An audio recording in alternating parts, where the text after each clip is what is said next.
আমাকে আমাকে মাফ করে দিন স্যার। স্যার আমি সমস্ত টাকা ফেরত দিয়ে দিচ্ছি। আমি আপনার পার পড়ছি স্যার। স্যার স্যার এমন কাজ করেন কেন যে নিজের ছেলের বয়সে একটা ছেলের পায়ে পড়তে হয় আপনাকে? লজ্জা করে না? এতটুকু আত্মসম্মান বোধ নেই আপনার? টাকার কাছে এভাবে নিজেকে বিক্রি করে দেন? যে উর্দিটা পড়ে আছেন তার একটু সম্মান করতে শিখুন। যান, টাকাটা ফেরত দিন। গিয়ে দিয়ে দিচ্ছি স্যার, আমি টাকা ফেরত দিয়ে দিচ্ছি। এই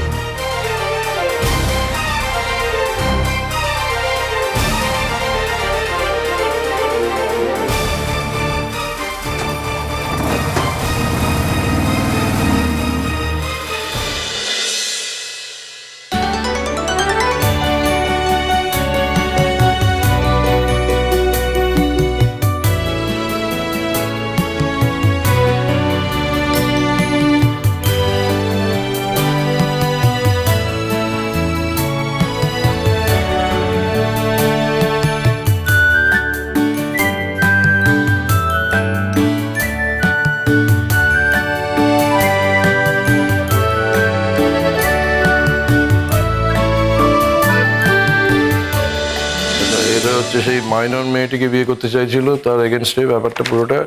আর এটা হচ্ছে কোর্ট প্রসিডিওরটা। হ্যাঁ, ভালো করে দেখে নেবেন, টাইপটা ঠিক যেন হয়। Okay sir. ওকে। আসবো স্যার। হ্যাঁ, আসুন ঘোষবাবু। আজকে আমাকে একটু তাড়াতাড়ি বেরোতে হবে। মেয়ের আবদার, এই মেয়ের আবদার মেটাতে মেটাতে এই জীবনটা অতিষ্ঠ হয়ে গেল। স্যার আমরা তো আছি, আপনি যান স্যার। যদিও আজ আমাদের একবার আপনার বাড়িতে যেতে হবে স্যার।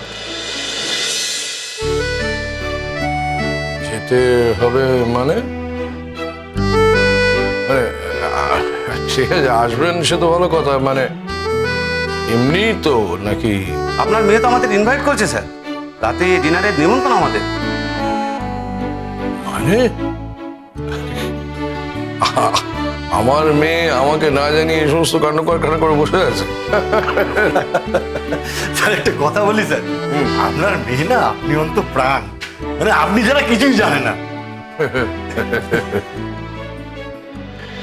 না, মামলা মেয়ে তো, তাই সবসময় আমাকে নিয়ে এই সমস্ত পাগলামো করে।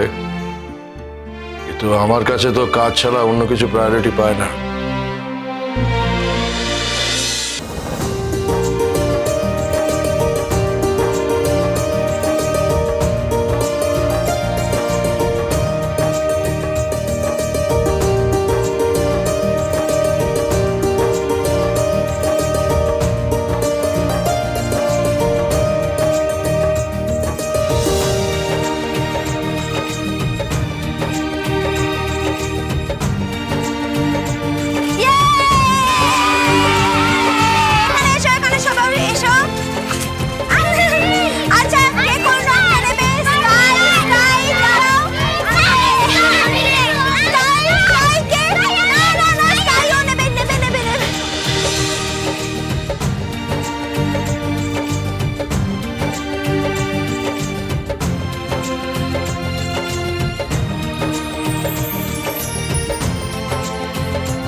এনিওয়ে, কোনো এমার্জেন্সি হলে খবর দেবেন।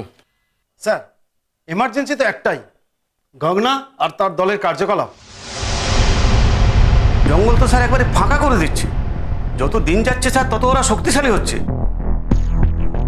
তার মধ্যে স্যার আপনি ভিআরএস নিয়ে নিচ্ছেন, জানি না কি হবে। স্যার ওরা তো একটু আপনার দাপটে লাগাম ছিল, এখন ওরা বেলাগাম হয়ে যাবে। সব থেকে বড় কথা স্যার, আপনি আমাদের মাথার ছাতার মতো প্রোটেকশন দিতেন, আমরা স্যার নিশ্চিন্তে থাকতাম। এখন কি হবে জানি না, নতুন যিনি আসছেন তার সঙ্গে সম্পর্কও কি হবে জানি না স্যার। দেখুন, কারোর জন্য কোনো কিছু আটকে থাকে না। আমি চলে গেলে এখানে হয়তো আমার থেকেও বেশি দক্ষ একজন অফিসার আসবে। ভিআরএস নেওয়ার আগে আমি একটা কামড় বসাবই।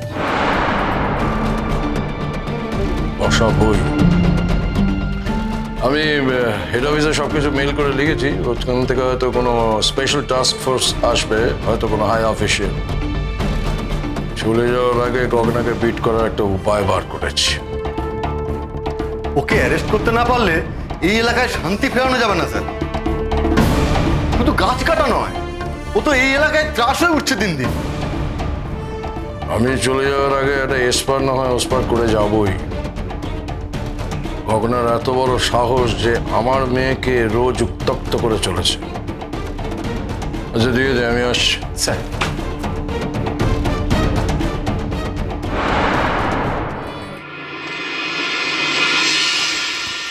জয়শ্রী, তোমার মেকআপ হলো? এবার মনে হচ্ছে ফ্লাইটটা মিস করতে চলেছি।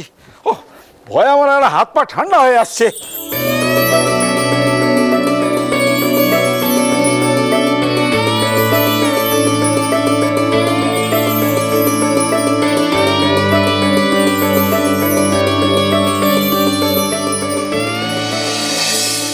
কি কি হয়েছেটা কি? হ্যাঁ বাপি, তোমাকে আমি কতবার বলেছি বলো তো, বাড়ির থেকে ঠিক সময় বেরোনোটা আমার দায়িত্ব। তুমি কেন এত ঝটপট করছো আমি বুঝতে পারছি না।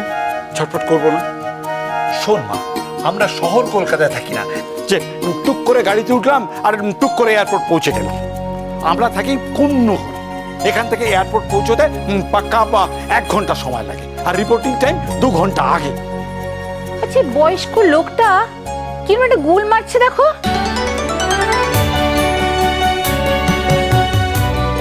কোন নগর থেকে এয়ারপোর্ট পৌঁছতে নাকি 1 ঘন্টা সময় লাগে? আরে বাবা, এখন ফ্লাইওভার গুলো হয়ে গেছে, 25 মিনিটে এয়ারপোর্ট পৌঁছে যাওয়া যায়। আমরা যেন জানি না। গুলবাজ কোথাকার। গুল দিচ্ছি, আমি গুল দিচ্ছি। 100 বার দিচ্ছ, 1000 বার দিচ্ছ, আমি যেন কলকাতায় যাওয়া আসা করি না। আরে বাবা, রাস্তাঘাটের কথা কি বলা যায়? হ্যাঁ, সবসময় হাতে সময় নিয়ে বেরোতে হয়। আচ্ছা হয়েছে, এবার চলো, ঘর বাড়ি লক করে বেরোতে হবে কিন্তু। হ্যাঁ চলো। আচ্ছা মামনি, এই যে আমরা জয়পুর থেকে জয়সলমীর যাচ্ছি, এটা কিভাবে যাচ্ছি? নেকা জানে না জানে। দেখলি দেখলি, সবসময় তোর মা আমাকে হ্যাঁটা করে, সব সময়। একটু আগে আমাকে গুলবাজ বলছিল, এখন আবার বলছে নেকা। ওফ, তোমরা একসঙ্গে থাকলে সারাক্ষণ এরকম ঝগড়া করো কেন আমাকে বলতে পারো? আর বাপি, তোমাকেও বলি হারি, হ্যাঁ আমাদের প্ল্যানে ভিটো দিয়ে এখন এসব কথা তুমি বলতে যাচ্ছ কেন বলো? দেখছে দেখছে তুই প্ল্যান চেঞ্জ করেছিস কিনা সেইটাই দেখছে। জয়পুর থেকে জয়সলমের যদি আমরা গাড়িতে যাই তাহলে নাকি এবারে মহাভারত অশুদ্ধ হয়ে যাবে।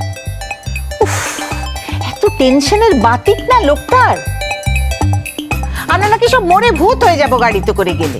গাড়িতে গেলে অ্যাক্সিডেন্ট হবে, আর বাসে করে গেলে কোনো অ্যাক্সিডেন্ট হবে না। আরে বাসে যাওয়াটা অনেক সেফ, সেখানে অনেক লোকজন, সকলে মিলে বেচারা হই হুল্লোড় করতে করতে যাওয়া যাবে। আর গাড়িতে তো শুধু আমরা কি করব? সারাটা রাস্তা তো দুজনে মিলে ঝগড়া করব, আর মেয়েটা হয় ওই কানে তার গুজে গান শুনবে, নয়তো নেট চ্যাট করবে। বাপি, তোমার হলো? তাহলে এবার চলো।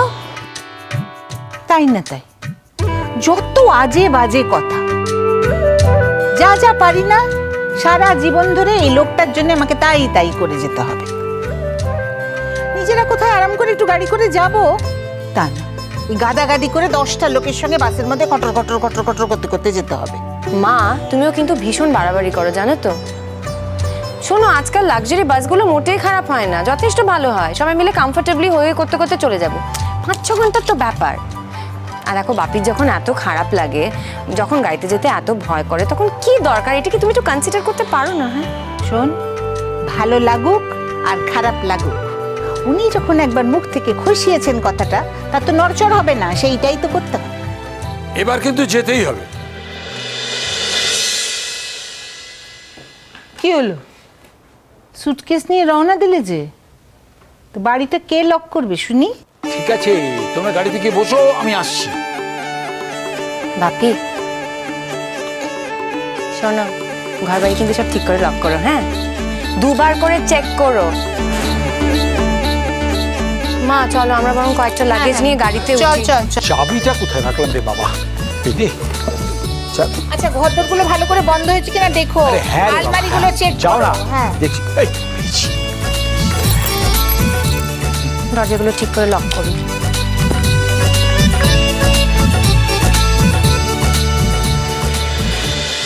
कोई দোলা কুসুম দোলা চলো চলো চলো চলো চলো পাল্টাই